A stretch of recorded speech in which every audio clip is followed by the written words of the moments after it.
Welcome to your weekly market update where we talk about everything mortgage and real estate related. We have some great information to talk about as always, so let's jump right in it. First off, as 2023 draws to a close soon, housing inventory has been rising very late in the year. Last year at this time, sellers and home buyers hit the brakes hard. This year is slow, of course, but not dropping. So we finally have a fractionally better home sale growth rate over the same week a year ago.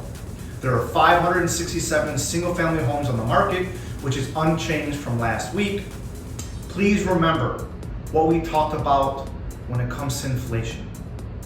If rates go up, inventory will build in 2022. If rates fall, inventory will drop again as demand heats up. As for mortgages and inflation, the bond market rallied sharply yesterday after cooler than expected inflation data. This is good for mortgage rates. As forecasted by MBS Highway, inflation came in beneath expectations by 1/10 on both the headline and core. The October Consumer Price Index report showed that overall inflation was flat for the month, which was 1/10 lower than estimates of 0.1%. Year over year, inflation declined 0.5% from 3.7 to 3.2. And the core rate, which strips out food and energy prices, increased by 0.2, which was also 1/10 lower than estimated and as expected. Year over year, core CPI decreased from 4.1 to 4%. Yesterday's report confirms that the Fed is done hiking rates. This is good for mortgage rates. Weaker seasonal hiring is in focus right now. The number of seasonal job position advertised has fallen to the lowest level in a decade. It is estimated that we will see 40% less seasonal hires than the recent 2021 highs, which could contribute to weak Q4 job report figures. If we see weak seasonal hiring, we could continue to see job data cool and help the bond market. After yesterday's CPI report, the market is now expecting the Fed to turn the car around and cut rates much sooner than previously forecasted.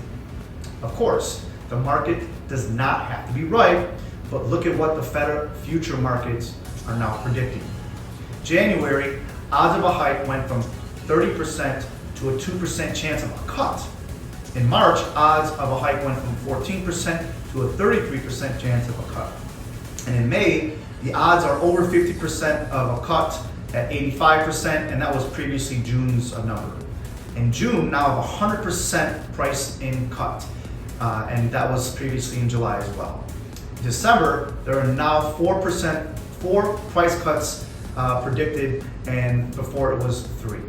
So the MBA released mortgage application data from last week showing that interest rates were unchanged at 7.6% and are 0.75% higher than they were at this time last year.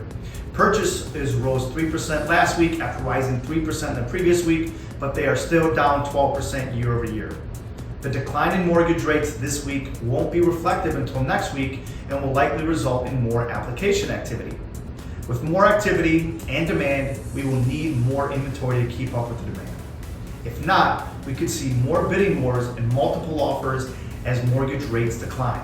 This is why it's so important to take advantage of the opportunity now and refinance when rates drop.